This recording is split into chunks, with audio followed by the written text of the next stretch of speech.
Thank you for joining us for this week's live Q&A. It's Beginner Beekeeping. We like to start the month with a Beginner Beekeeping Q&A dedicated to any beginners that just want to ask those questions they might be afraid to ask. So chime in. No such thing as a silly question. We all started off as new beekeepers once. So put your questions in the comments below and Trace will read those out and hopefully we can answer all your questions. And if you've got answers to other people's questions, chime in, let us know. It's great to see the community helping each other. I'm just looking at these bees coming in the entrance and it's really nice to see. Now, if you're beginning in beekeeping and you're around this side of your hive especially, make sure you're protecting yourself with a really good bee suit. So you want to make sure you are zipping up the two zips like this. So one around this way, the one up the center. Make sure there's no gaps for bees to get in. And then closing the Velcro over the top of the zips. Now, watching the bees is a fascinating thing to do, and you can see all the pollen on their legs. And today we're getting orange pollen, we're getting white pollen, and I'm not sure if you can see it, but they look like big balls on their back legs. That's their pollen baskets. So the bees are covered in hairs, even all over their eyes. And when they go to a flower, the flower actually has a static charge, and the bee has a static charge, and the result is the pollen grains jump off the flower onto the bee.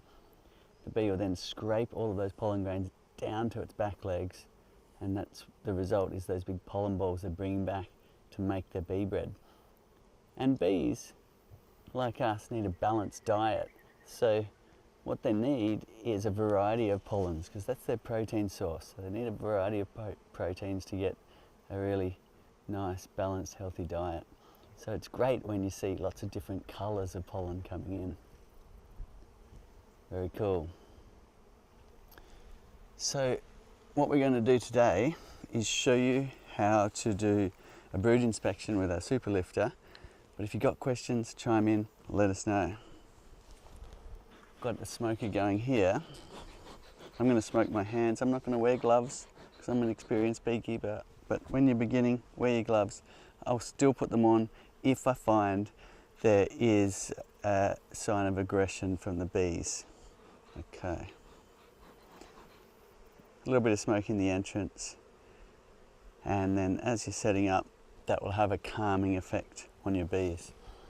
You can leave it by the entrance, and what that'll do is the returning foragers, as they're coming back, will just get a whiff of smoke, and that will help transform them into a more calm, relaxed manner compared to sometimes, especially on grey rainy days, they can get a bit agitated, a bit more defensive, a bit more aggressive.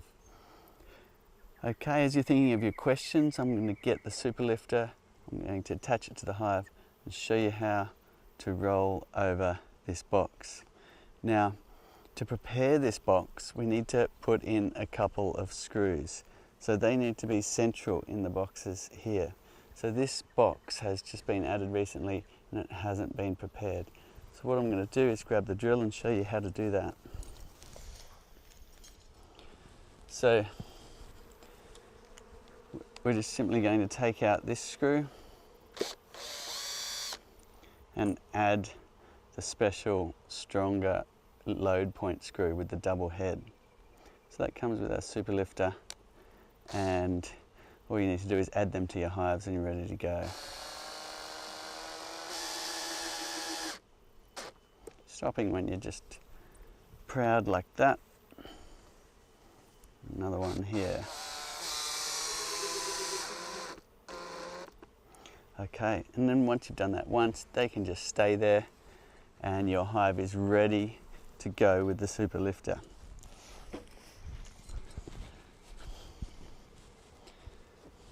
So here's our lifter here.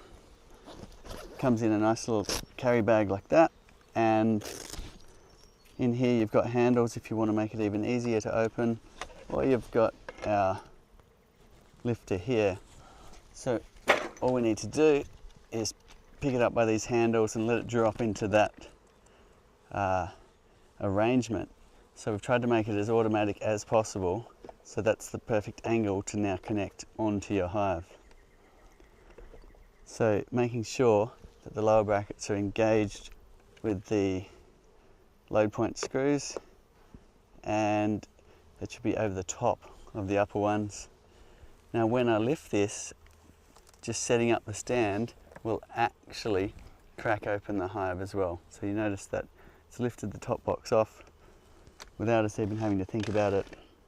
We're on a slope here, so I'll be using the two-stage telescope there, and then all I need to do now is roll the box over. Now, a little tip, take off that back door, and that makes a great handle to then roll your hive over like this, making sure that the load point screws are engaged before you roll it over. Now we're slowly peeling up the excluder. Now sometimes you'll find the queen is on the underside here.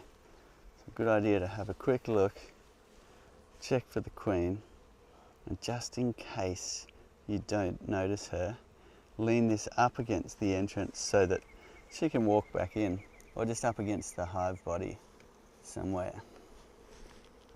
That way, because she doesn't really fly that well when she is in her mating phase. You don't want to orphan her from the hive. Now I've got my smoker here. First of all, we're having a look into the hive and just getting a general idea of what's going on. I can see here the numbers of bees are actually a little bit low, which is why I wanted to get in here and have a look at this hive. So we're going to pop some frames out and check to see if we've got a laying queen. Now to do that, first of all, I'm going to pick a frame that looks easiest to pull out, as in there's no burr comb crossing from one to the other. And then I'm going to just make a bit of sideways space like this. And what that does is break the propolis that's joining these end bars. Like that. Then the J goes under like this, and up we go. So straight away I'm seeing brood, which is fantastic, and I've picked that up from the colour you can see there. See the difference in colour of the brood? It has its silk cocoons underneath, so it's not quite as transparent as honey, which you see here, and it's often got that browny colour like that. So straight away I'm pretty happy with that brood pattern. That's fantastic, right across the frame. On the other side, now naturally drawn comb, this is pretty established now, so I can actually tip it up like that, but good practice is to go like that. That way you're not tipping it on its side, so if I want to look at the other side, I can tip it upside down like that. But the way you get to the upside down position is rolling it through its axis, like that. Look at that beautiful brood pattern. Isn't that amazing? It's like clockwork. What a great laying queen. She's laid brood all the way across this frame. Beautiful. That's what we want to see in a really healthy hive that's just about to boom. Excellent. Now it didn't bring down the brackets for the frame rest, so I'm just going to lean this frame up against the edge of the hive to give us a bit of space in the brood nest, and then we can move on to the next frame. Are there any questions? Yes, so it's just while you're in there looking at that beautiful brood pattern, we've got a question coming in. How do you know which one is the queen? Okay, well let's see if we can spot her. Now, I'm pretty happy looking at this that she's here somewhere, but nevertheless sometimes you do need to find the queen if you want to replace her, or if you're taking a split and you want to know which box she's in. Okay. I can't see her on that frame. I'm going to lean this right up against the hive here where you can have a good look at it from time to time. If I can, I might not have quite enough room. There we go. Teetering on the edge it is. Beautiful. Okay, so to spot the queen, a few tips are, even when you're pulling a frame out, you look at the face on the other frame. Now, I just noticed a bee fly out and whack into me. Just a little warning. Even though they're being quite calm, that's the first sign that they are getting a little agitated. So adding a little smoke will help.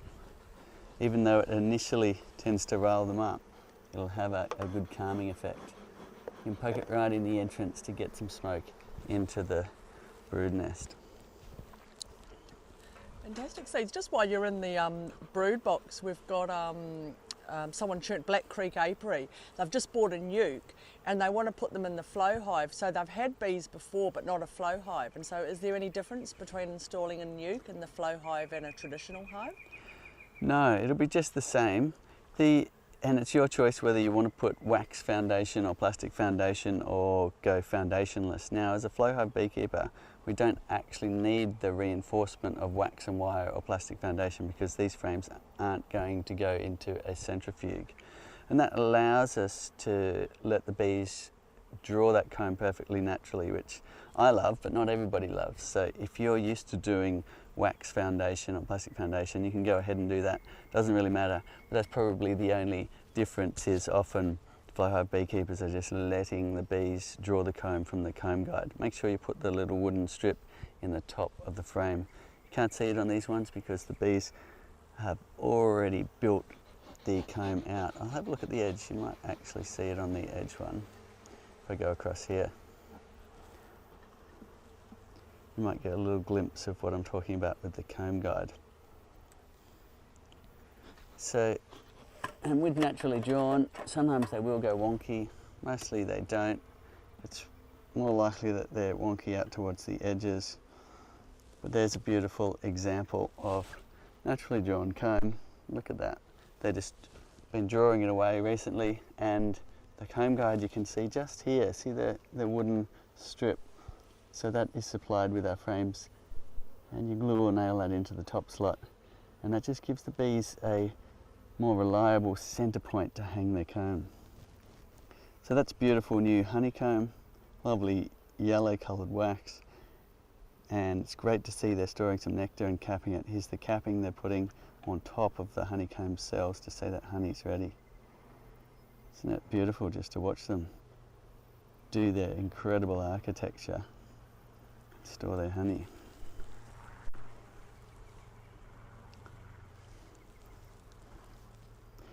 We recommend waiting until they are using all of the frames before you go ahead and put your honey, your flow frame super on. So your honey collection box, wait till this one's being used fully, all the frames they've drawn out their wax before going ahead and putting the next box on.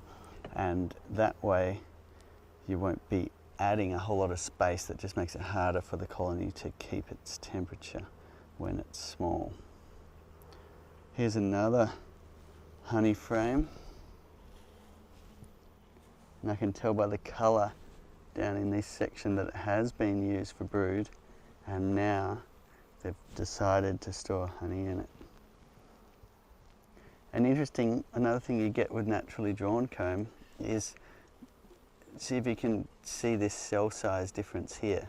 So there you have your typical 5.3mm worker brood cells, and here you have your 6mm more drone size cells. And notice the way they can morph from one cell size to another seamlessly, somehow, in the dark, with each bee only contributing a tiny bit to each cell. They're able to do this crazy morphing architecture of honeycomb. It's beautiful. So the larger cells they will use for drones sometimes, and they also like to store honey in them. Now, honey is when they are building comb away from the brood nest, up in the roof cavity, you'll notice they'll build bigger cells, and that's why the flow frames are closer to that 6mm size, just under it. and that's to mimic what they do naturally when they only want to use them for honey storage. And we thought that would mean that the queen wouldn't lay in the flow frames, but she actually does sometimes, depending on the queen. So you can run without an excluder with some queens, but not others. So if you plan to do that, you need to do some testing.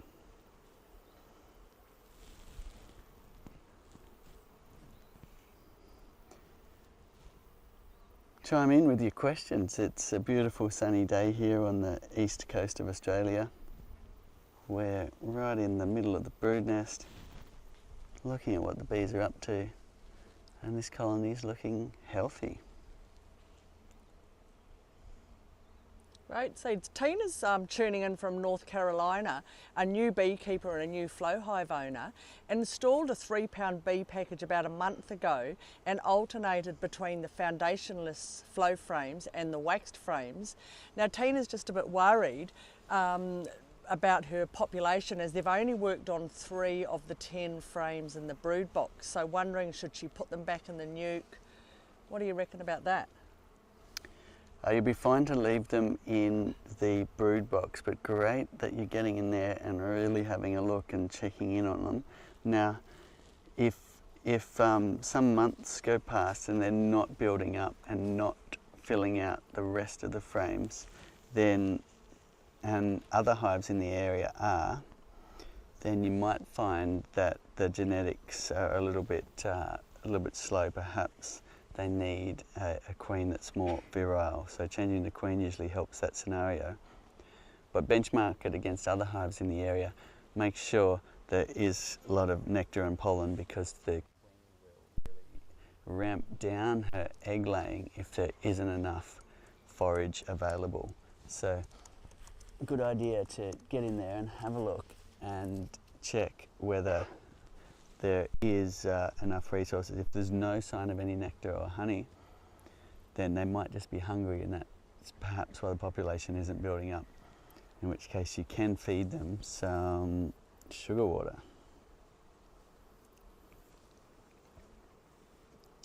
Right, so there's people wondering how do you keep these bees so calm?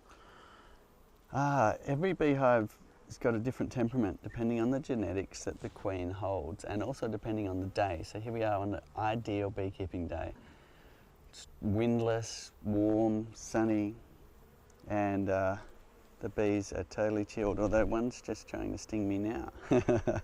Just as I say that. Didn't quite get its stinger in, but it had a go. So Murphy's law there, as soon as you say they are so calm, then they get a little agitated. Here's the queen here. So Ooh. I spotted her from her movement, which is the big tip. Notice how she moves with bigger strides than all the other bees. All the other bees are dilly-dallying around, and she's taking big strides. So picking her up from a movement is the easiest way usually. Give us a thumbs up if you can see her there. And the other one is she's got a shiny back plate there because she wears the hairs off. She can live for up to 6 years, as the worker bees are still a bit hairy on their back plate because they might only live for 6 weeks. So there she is there. She's getting a bit camera shy.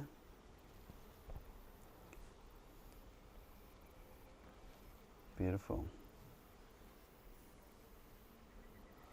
So she's doing a good job. Some of the frames are looking textbook perfect with hard pack brood. This one's a bit more patchy, but that's okay. Down in here she has been laying because you can see the white grubs. Give us a thumbs up if you can see the white bee larvae down the cells.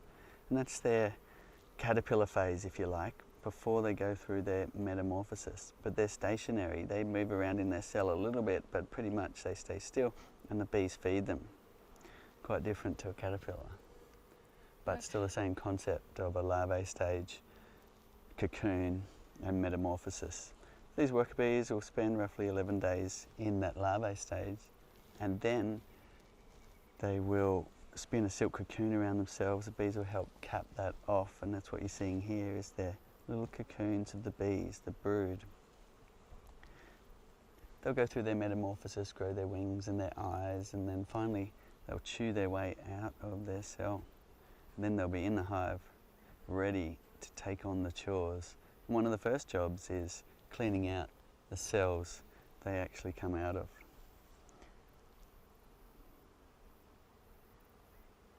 Beautiful. What we might do is put that frame back in because we don't want to orphan the queen from the hive.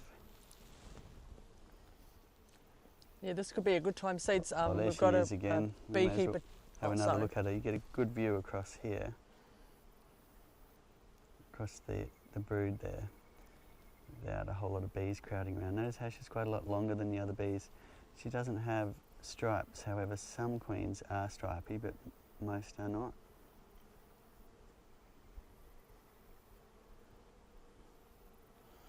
That question again, Trace? Yeah, sorry, Seeds. Yeah, Gecko's asking, because you're about to put that frame back in, how do you sort of make sure that you're not crushing any bees? They're often worried that they're sacrificing bees when they're putting their brood frames back in. Yeah, the honest answer is we do squash bees sometimes, and you get used to it as a part of beekeeping. However, we do try to be careful and minimise that.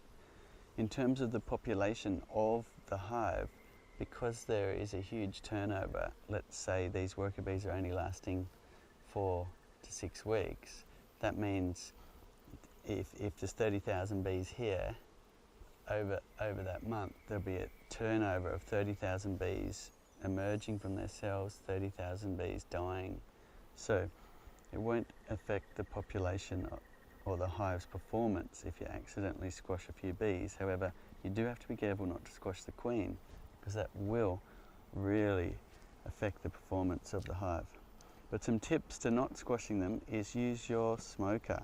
So right now I can see there's no bees here and here, and that's where the end bars are going to contact. So if I put this frame down, I can put it where there's no bees, but if there were bees there, I could use the smoker to smoke them out of the way. It's a great tool for both calming the bees and moving bees. So if I want to push this frame against this one, which is what you need to do when you're finishing up, you push the frames back together, then I'll use a little bit of smoke down between the end bars till I can see the bees have cleared out of the way. And then I'll just push those frames together like that. Great questions. Beginner beekeeping today. Don't be afraid to ask any questions you like about beekeeping, about flow hives, about our super lifter invention. That's a new one of ours, and we'll do our best to answer them live here. And if you've got answers to other people's questions, just chime right in. It's a wonderful thing, and I do feel like I'm lucky to be able to be in here looking at all of these bees doing their amazing work. So often people get a hive because perhaps they want pollination in their garden and they want to collect some honey that they can share with their neighbours. And after some time, a lot of beekeepers get fascinated about this bit, which is checking in on the hive and seeing what is going on. So it is a little bit of addictive, a bit of a warning there. Seeds, what have you put in the smoker? What's in the smoker? That's just some garden mulch. In this case, it's the sugarcane mulch, and you can use anything you like. Some beekeepers use cardboard, but it's about due for a top-up, so nice timing there. And I did put a little bit of mulch under here because I knew that it would need topping up. So wear your gloves if you're new to beekeeping. All of this gets quite hot after a while. Now I'm putting that in. Now if I had a bit more, I'd probably stuff a bit more in. Give it a puff to keep it going. Close that lid with your hive tool, and away you go.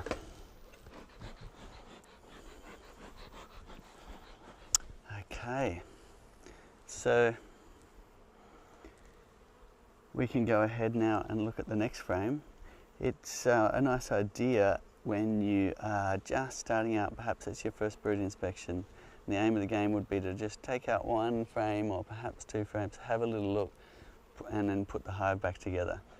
But after you gain some experience, then you can quite quickly get through all the frames, have a look at what's going on, get a really good idea and a picture of what's going on in the brood nest. Okay, any more questions? Yeah, see, Scott's wondering, just wondering when starting out, should you get more than one brood box to have for a spare?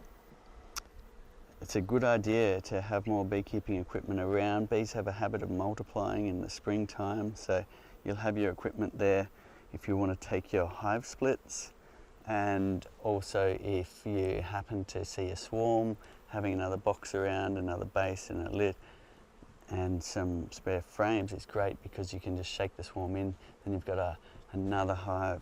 So always a good idea to have some hive equipment around. So this frame is a classic naturally drawn frame that's gone a little bit wonky. See how they're wonky here and here? I don't mind that, it's a bit wavy. But if you want really dead straight frames, then foundation is the way to go. Having said that, foundation can go wonky too sometimes, so it's not a complete frame straightener, but generally if you're using foundation you won't get this waviness. But to me it doesn't matter, it's nice architecture to see in it as long as it's still serviceable.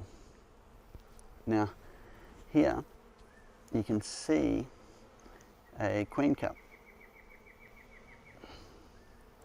So they're probably just building a queen cup just in case they might need to raise a queen.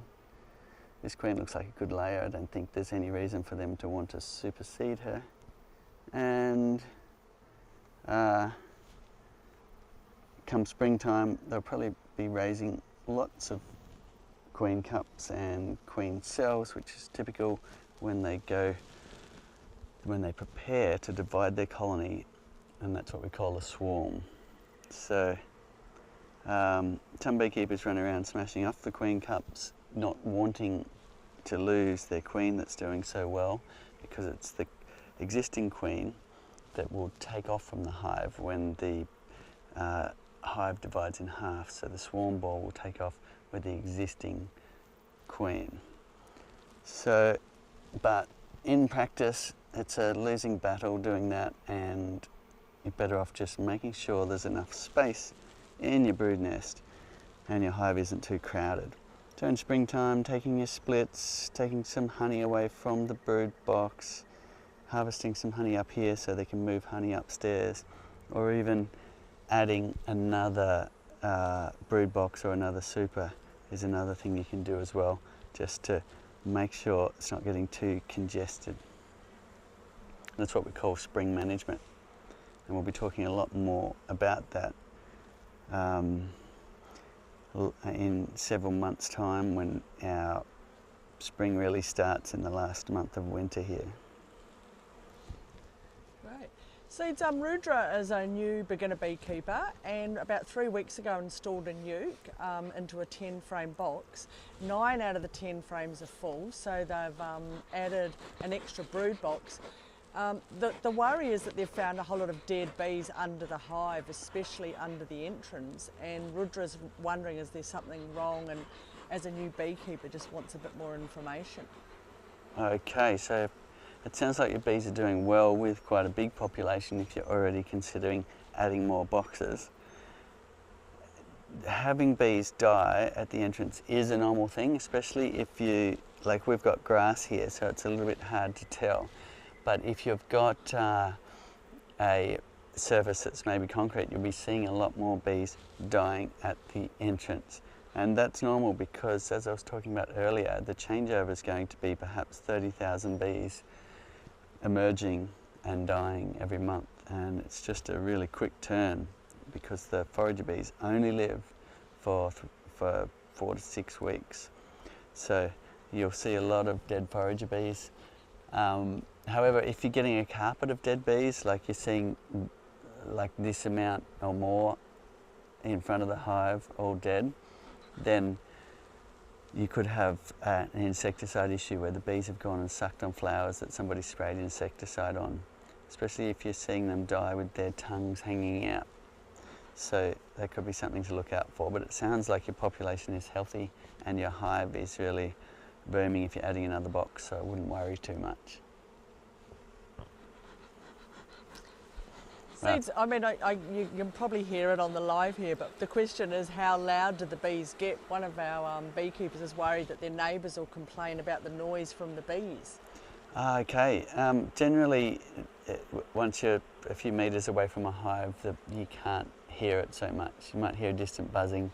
Where you do get a louder sound is where if somebody's got a tree in full blossom and multiple beehives are going to visit that, and you've got this hum. But it's a beautiful sound, so I really doubt that your neighbours are going to complain about the noise of your bees in the trees, and they won't hear it in your hive. So I don't think that will become an issue for you. Okay, keep those questions coming in. Beginner beekeeping today. So, any questions? Yeah, Bex is asking, Bex is tuning in from Queensland here in Australia, just north of us, and the hive's doing really well. It was a split hive, and just wondering, can you do a split in autumn or winter, or is it best to wait till spring? So here in Australia. So we're in a location here in a subtropical region, so you can actually split at almost any time of year, because it's not so much whether it's winter or summer. In fact, to the European honeybee, we never really get a winter here. So therefore it's more based on the prevalence of forage. So if you're getting a lot of nectar, an abundance of nectar, even in the middle of winter, your bees will build up a lot, and that's when you could take a split, is when you see the hive is crowded.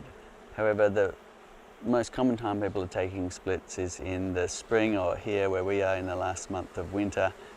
Whenever you see the bees really building in numbers, you take off the side windows, you can hardly see the comb anymore. Get ahead of the curve, take your split.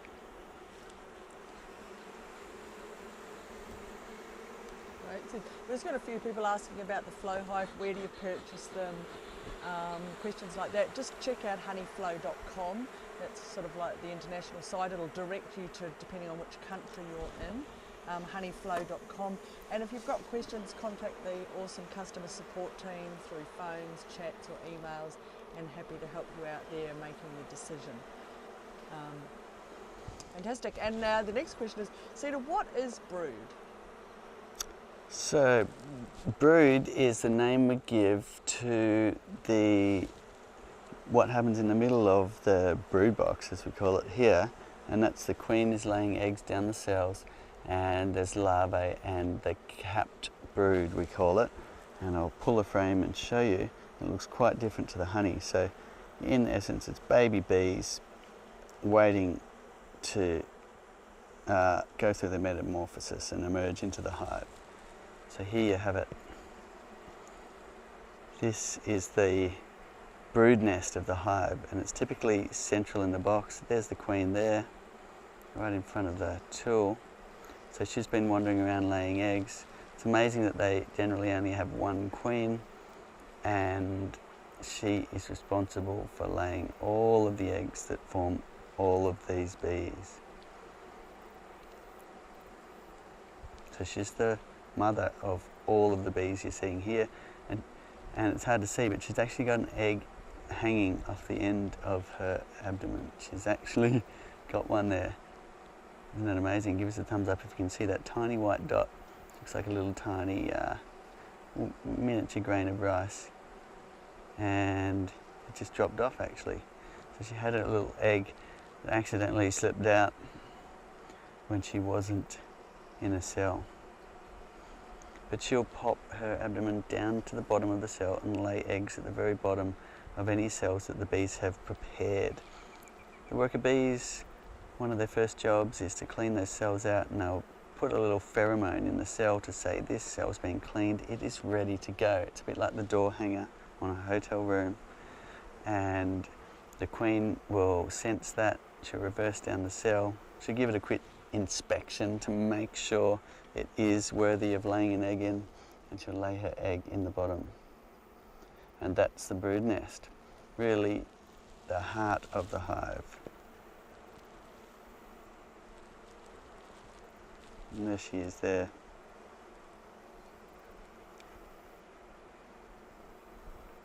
Let us know if you can see the difference between the queen and the workers.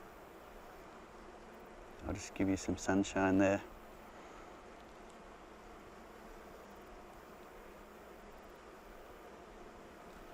Beautiful.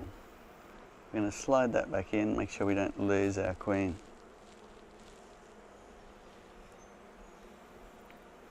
Nice. So how long do the bees live for? So that queen that we were just looking at, she could live for up to 6 years, although it's more common for her to live perhaps 3. Now, her offspring, even though they actually, a queen can have identical genetics to workers, in fact they start off the same, the queen gets fed royal jelly for her entire larvae stage, whereas the others get fed plant proteins on day 3 and turn into a worker. So the queen can then live for up to 6 years. She's supersized, she's got bigger legs, she's got everything she needs to last longer and do her amazing work laying. The worker bees, when they're foraging hard, might only live for a month. And then you've got the drones, which I'm not seeing a lot of today, but the drones are the male bees, and there'll be several hundred in the hive, more in the springtime, and they live for about 6 months. Fantastic, Cedar. And how long does it take for a new hive to get full of bees? So that really does depend on 2 things. One is the genetics, so how virile it is, and whether there is enough forage for her to really respond to that. The queen, I'm talking about laying eggs, so if there's a lot of nectar available and a lot of pollen, she'll lay a lot of eggs and the hive will build up quite quickly. However, it can also happen quite slowly. So, for instance, if you dump a swarm in the middle of spring when it's really nectar's dripping to the ground from the flowers, then you can see a whole box of comb built out in a day, which is incredible, and that's about the fastest it goes. But it's more common for them to go slower, and it might be a month or 2 before you're ready to put on the super, which is the name we give for the honey collection box. In this case, it's our flow hive, our flow frames, and you can see them in the window here. If I take off this window, you'll see that surface of the flow frames. Great. Cedar, just I'm not sure where this person is, but they had 6 frames full in the brood box, and they've added another brood box because they're going away, and now wondering should they take that second brood box off? Giving them extra space if you're going away isn't a bad idea, and that way, if they need it, depends on the time of year, of course. If you're in the time of year when bees are building them up, then great. When they're building up in numbers, then great, you've done the right thing to add some more space for them to expand into. If it was just before a long cold winter, then you wouldn't be adding another box because you don't want them to have that issue of finding it hard to keep the hive warm during the winter. So, and there's another factor here to consider. If you're wanting them to build stores in your flow frames, depending on the time of year, you may be better off adding your flow super first, getting them to naturalize it, cover it all in wax and start storing honey before you're adding another brood box. However, in the colder climates, it is more common to have a brood box and then perhaps a second brood box, or it could be a shallow or an ideal brood box, so a slightly shorter one, and then the flow frames on top of that. So some local knowledge is a good idea as well. Right, Cedar. Patrick's wondering, Patrick's question is, if there's a lot of rainy days in a row, should you feed the bees sugar water? And if so, how do you do that if you've already got the super on? So feeding the bees sugar water can be done at any time, and you can do that under the roof here by taking the plug out of the inner cover, and a really simple one is you just pour some dry sugar up there And you might like to wet it a little bit to help the bees, but if there's plenty of water around, they'll be able to collect their own water to break down that sugar. And that will give them a bit of a feed. But if you want to help them a little bit further, then you can feed them sugar water, as you say. In the springtime, beekeepers will be feeding to increase populations ahead of a flow with a 1-to-1 sugar ratio. So 1 part sugar, 1 part water, mix them together. And there is feeder types you can put on top of the hive, like a tub feeder or a round top feeder that can go under the roof, or you can simply get a Ziploc bag, put the sugar water in, do it up, place it on top of the inner cover, take the plugs out, and then put some pinholes in that Ziploc bag, and the bees will come up and suck on those pinholes, and that's a very quick, easy feeder to make if you do want to feed your bees. The time to feed your bees, if they're hungry, is when they don't have any stores. So the hive's getting really light, they're not bringing anything in, and if you were to have a look in here, there's no honey on the edges. But here we're seeing plenty of honey on the edges, so we don't need to do any feeding here. Wow, see that? Little stinger. No. Very sensitive, the tip of the finger. So here you've got capped honey, so a beautiful amount of stores, so there's no need to feed here. Or if you're seeing nectar in the cells, no need to feed. But if it's all very dry and you're worried about your colony, then feeding them some sugar water, even though honey's better for them, will be better than letting them starve. So if you're new to beekeeping, wear your gloves so you don't get stings on the finger. Right. I don't mind the odd sting. I prefer to have the dexterity of using my hands without the gloves. But if you put your finger on a bee, they'll give you a sting. That question. Cedar, we've got Brian in Indiana in the USA just getting their flow hive together. Just wondering, when is it too late in the season to start? And sort of looking at us and thinking, is this winter in Australia? Well, we are heading towards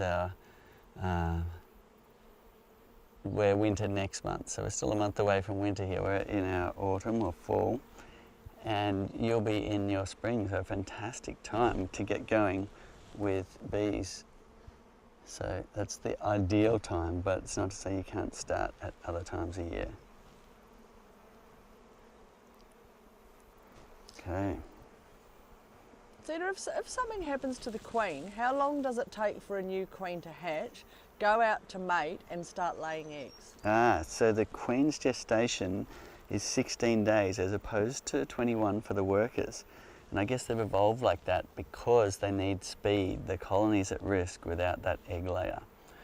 So, you know, she's bigger and everything, you'd think that would take longer, but it's actually accelerated by the royal jelly, which is a substance the bees excrete. It's a bit like mother's milk.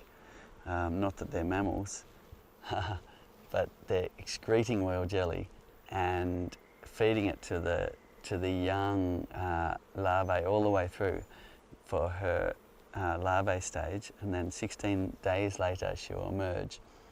Then it'll be typically a week, perhaps 2 weeks before she's successfully mated, and then she'll be in the hive as an egg layer, laying potentially a couple of thousand eggs a day.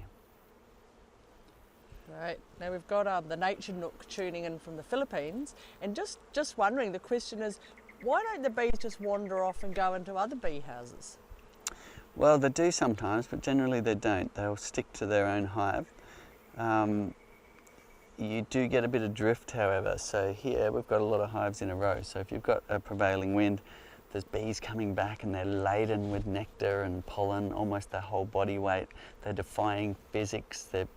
To be able to carry that with their tiny little wings beating at 240 cycles a second. And they may have flown up to 10 kilometres or 6 miles. So they're tired. They come back to the hive and the wind might blow them down to this end hive here. And in that case, this hive will readily accept them because they're coming back with the gold.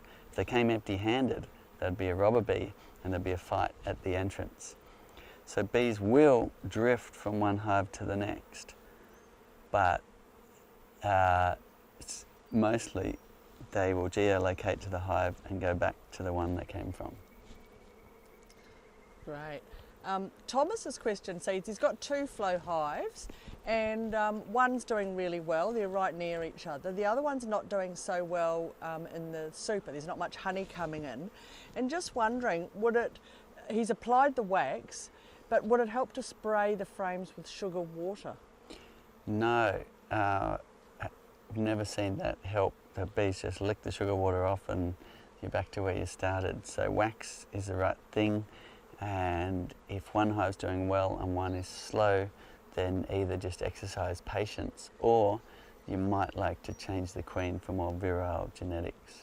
Generally I just am patient unless that really time gets away and many months go by and it's still not building up, in which case you will want to change the queen or look for a reason why the hive's being slowed down. Perhaps they're being overrun by varroa, perhaps they have some pest or disease issue, but often it's just simply genetics and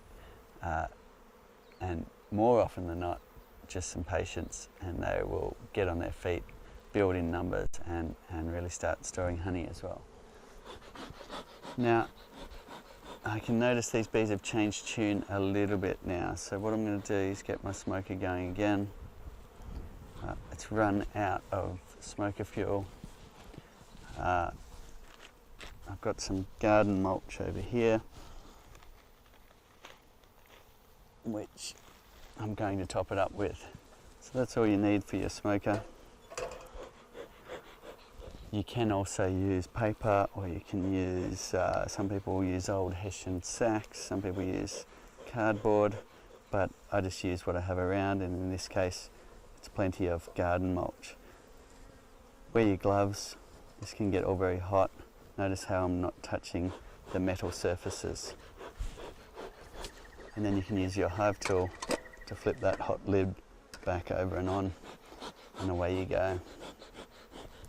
Now the reason why I'm getting the smoker going again is just to continue that calming effect of the bees. I've noticed they're getting slightly agitated now. It has been almost an hour. We've been sitting here and subjecting them to a show and tell. Normally you're a bit quicker going through your hives. Unless there's some issue you're trying to solve, you'll be in and out of your hives quite quickly. Few good puffs to really get it going. There you go. You want to see nice smoke like that coming out of your smoker, and it's nice and cool, and away you go with a bit of smoke to continue that calming effect. Okay, we've got time for a couple more questions. Yeah, great, Cedar. Another question about a comb. Like if you've got a weird comb extension on your brood frame, can you cut it off and then press it into another frame? A weird comb extension on your brood frame. I might need a little more information about that. Do you understand what that is, Trace? Yeah, I think I don't know, maybe the brood frame, maybe it's a bit of cross comb perhaps or something. Oh, I see. Yes, absolutely. So cross comb from one frame to the next is easy to fix, often just pushing it in line with the hive tool. Don't worry about mashing it a little bit. The bees will be very quick to redo their amazing architecture. So you just push it back in line, or you can just cut it off completely and take it away. Don't leave pieces of comb with honey in it out of the hive, because the bees will then get a taste for looking for honey instead of flowers, and that could cause robbing mentality in your apiary. So if you are cutting comb out, make sure you're taking it away to store indoors. Now, if your bees have gone completely crossways on foundationless frames, I've actually never seen it, but it does happen sometimes, in which case you'll be cutting out the brood sections and rubber banding them into the frame, just with some big rubber bands that go right around the frame, and they can just gently hold that comb while the bees reattach it to the surrounds, and then they'll get the idea of which direction to go with their comb. We've got videos showing you how to do that on our Facebook page, YouTube channel, and a dedicated online course for those that really want to dive deep into beekeeping, at thebeekeeper.org. It's got experts from all around the world chiming in, and it's a course that gets rave reviews. It's also free to try, and an amazing fundraiser. So we've raised a great amount of funds that we've then put towards things like working on ecosystems and helping bees thrive. So we've got a myriad of projects all over our tea room wall that we've supported, and also we've planted 1.5 million trees now with the idea to create billions of blossoms for the bees and everything else that needs forage and habitat. So have a look at thebeekeeper.org if you are interested to try an online beekeeping course. Seeds, this is a good one. Anne's in it's spring, so probably on the other side of the world to us. They've got a swarm that moved into a medium super that was up in the tree. Just wondering, when can I move them to the proper place? It's about 50 feet away, and it's the first time they've had a hive.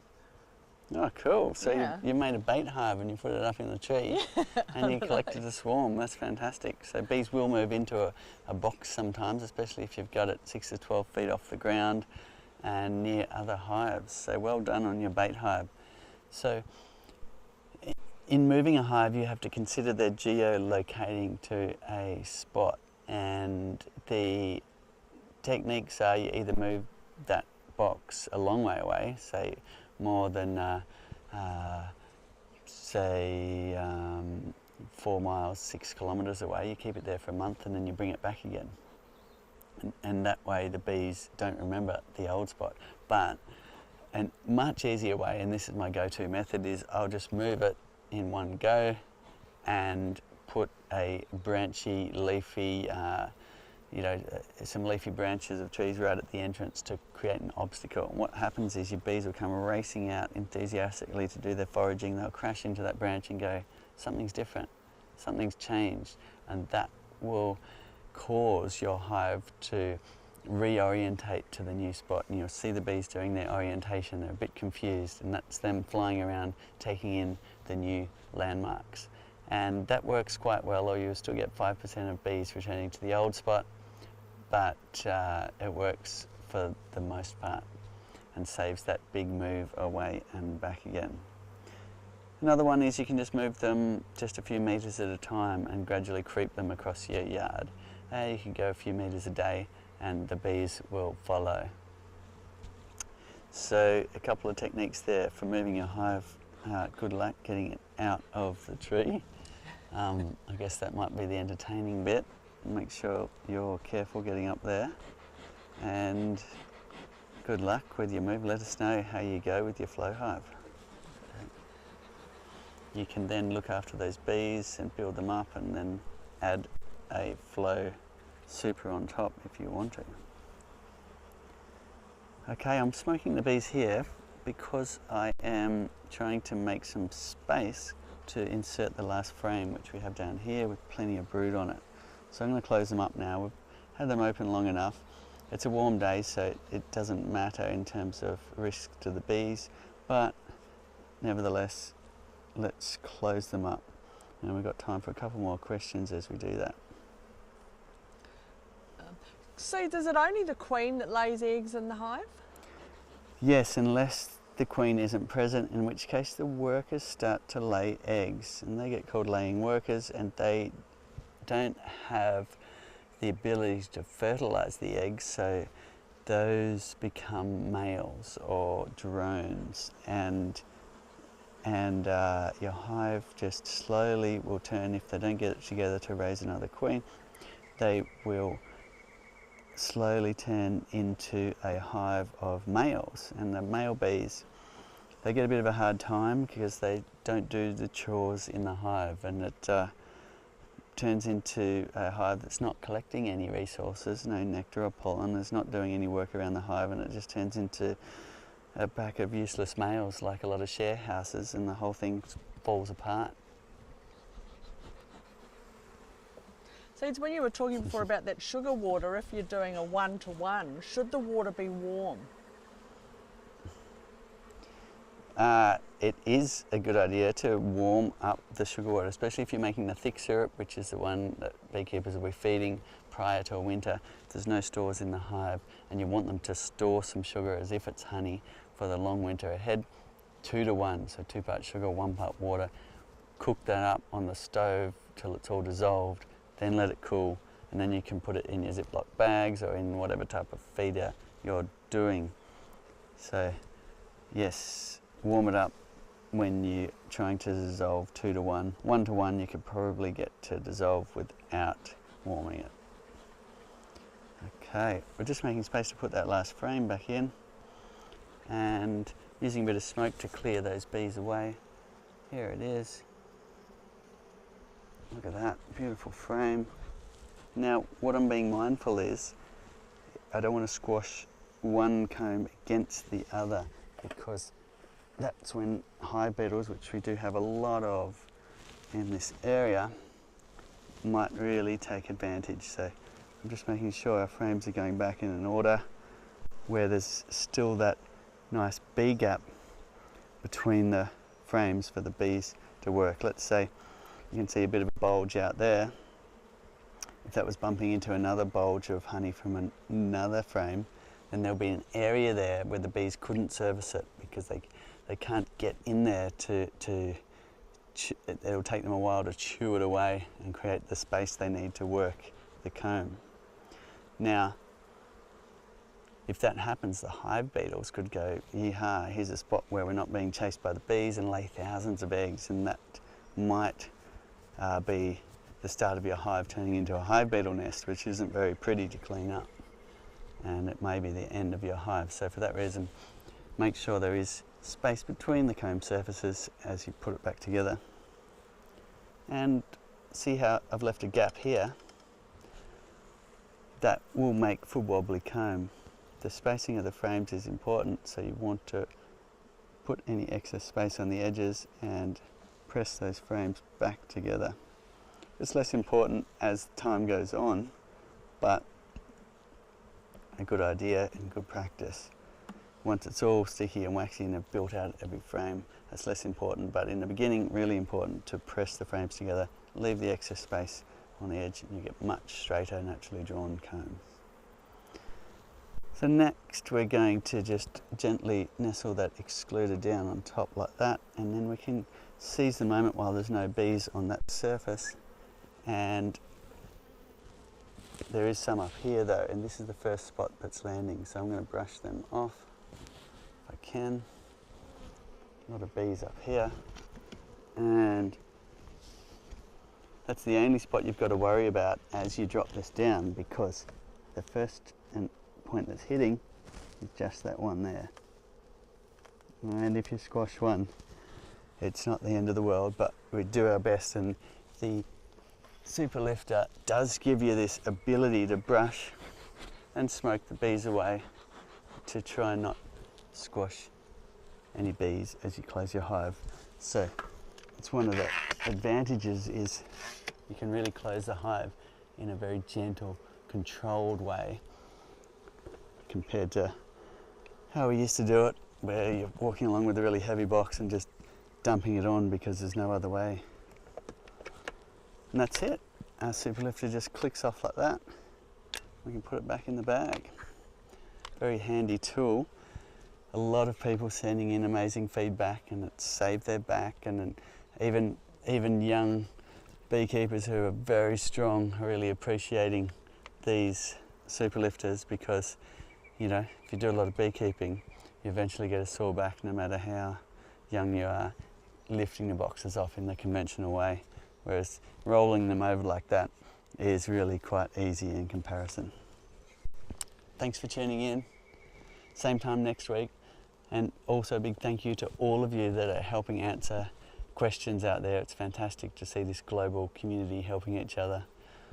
We've got well over 100,000 beehives all over the world in every different climate, and it's fantastic to have you all here to share stories and help each other. So thanks again for the effort you put in to help answer